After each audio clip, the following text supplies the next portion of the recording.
আমরা যে ঐক্য করেছি, এই ঐক্যটি করেছি আমরা আসলে হেরে যাওয়ার জন্য নয়।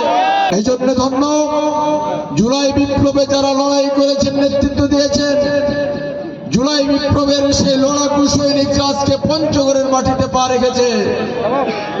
তারা যদি সেদিন লড়াই করে বাংলাদেশকে নতুন ভাবে স্বাধীন না করতেন, তাহলে আজকের জনসভায় কথা বলার কোন সুযোগ আপনার আমার কারো ছিল না।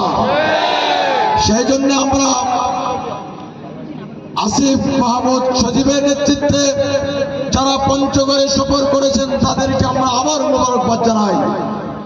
আজকের এই পথসভায় আমি সম্মানের সাথে স্মরণ করে দোয়া করি, জুলাই বিপ্লবে যে সমস্ত ভাই বোনেরা শাহাদাত বরণ করেছেন, আমরা তাদের জন্য মহান মালিকের দরবারে দোয়া করি, আল্লাহ রাব্বুল আলামিন যেন তাদেরকে জান্নাতুল ফেরদাউস দান করুন, আমিন।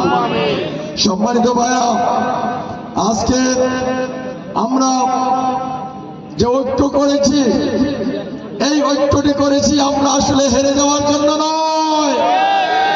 আমরা একটি ফ্যাসিস্ট মুক্ত বাংলাদেশ গড়ার জন্য, আমরা জালেম মুক্ত বাংলাদেশ গড়ার জন্য ঐক্য করেছি।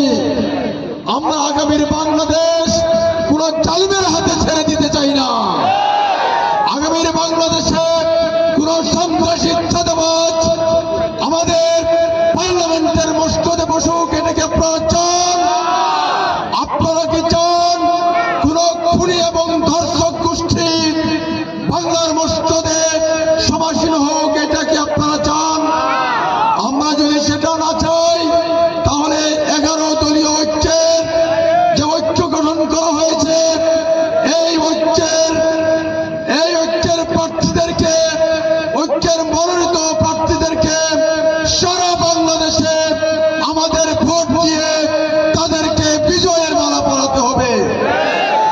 তবেই তো আমরা আগামীর বাংলাদেশ একটি নিরাপদ বাংলাদেশ হিসাবে দেখতে পাবো, একটি বসবাস করার মতো, শান্তিতে বসবাস করার মতো একটি বাংলাদেশ জাতিকে উপহার দিতে পারবো। ভাইয়ের আমার, এই জন্য আসুন আমরা সবাই মিলে আমাদের এই পঞ্চগড়ের 1 নম্বর আসনে 11 দলীয় ঐক্য